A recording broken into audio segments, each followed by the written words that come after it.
Top EU officials have backed the Netherlands in its row with Turkey, with Donald Tusk slamming Ankara's comparisons of the Dutch with fascists as completely detached from reality, and Jean-Claude Juncker warning the comments distance Turkey from EU membership. The Netherlands is Europe. And today I want to say that Europe is the Netherlands, EU Council President Tusk said at the European Parliament on Wednesday.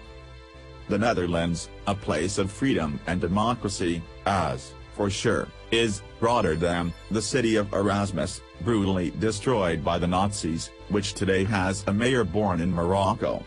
If anyone sees fascism in Rotterdam, they are completely detached from reality. We all show solidarity with the Netherlands, Tusk added, referring to Erasmus of Rotterdam, a renowned Dutch Renaissance humanist and scholar, who earned the title of Prince of the Humanists. Tusk's statement follows recent remarks by Turkish officials, including President Recep Tayyip Erdogan, who compared the Dutch to Nazis after Turkish politicians were barred from giving speeches in the Netherlands. The Dutch authorities prevented two Ankara ministers from staging rallies for the Turkish diaspora over the weekend aimed at gathering support for mid-April's referendum in Turkey on constitutional amendments that would bolster the president's powers. Dutch police also used dogs and water cannon to break up hundreds of demonstrators waving Turkish flags outside the consulate in Rotterdam. Prime Minister Mark Rutte later said that his country had the right to deny Turkish politicians opportunities to stage mass rallies on Dutch territory. Tusk's words were echoed by European Commission President Jean-Claude Juncker, who told the EU Parliament he was scandalized by the Turkish comments, stating they drove Turkey further away from becoming a member of the bloc, Ankara's long-held aim. I will never accept this comparison between the Nazis and the modern-day governments. If you are establishing a comparison with that period, this is totally unacceptable. The one who is doing this is taking distance from Europe and not trying to enter Europe, Juncker said, as cited by AFP.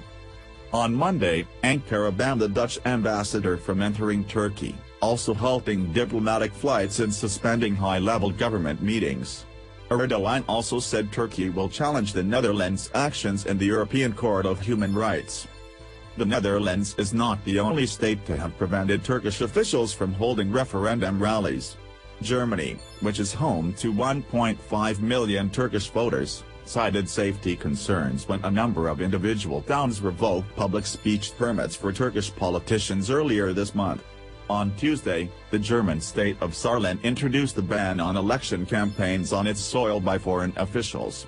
While the decisions have so far been made only by local German authorities and not supported by official Berlin, on Wednesday Chancellor Angela Merkel's chief of staff, Peter Altmaier, said the country reserves the right to place a general ban on the entry of Turkish politicians as a last resort. We are firmly opposed to Nazi comparisons and grotesque allegations.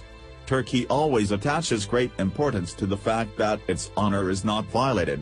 Germany also has honor, the politician said in an interview with the newspapers of the Fund Meeting Group. Altmaier added that Germany will take a close look at what is responsible and what is not. An entry ban on Turkish politicians would be a last resort. But we reserve the right to do that.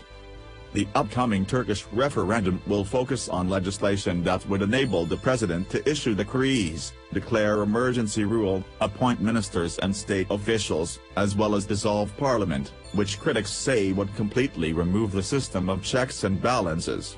President Erdogan says, however, that political change is needed in order to tackle security threats the country faces, including from Islamic State, formerly ISIS/ISIL, and Kurdish militant bombings. Over the past few weeks, events sponsored by the Turkish government and several European countries, including Austria, Sweden, and Switzerland, have also been cancelled, while Denmark said it might postpone a planned visit by Turkish Prime Minister Binali Yildirim in view of the spat between Ankara and Denmark's EU partners.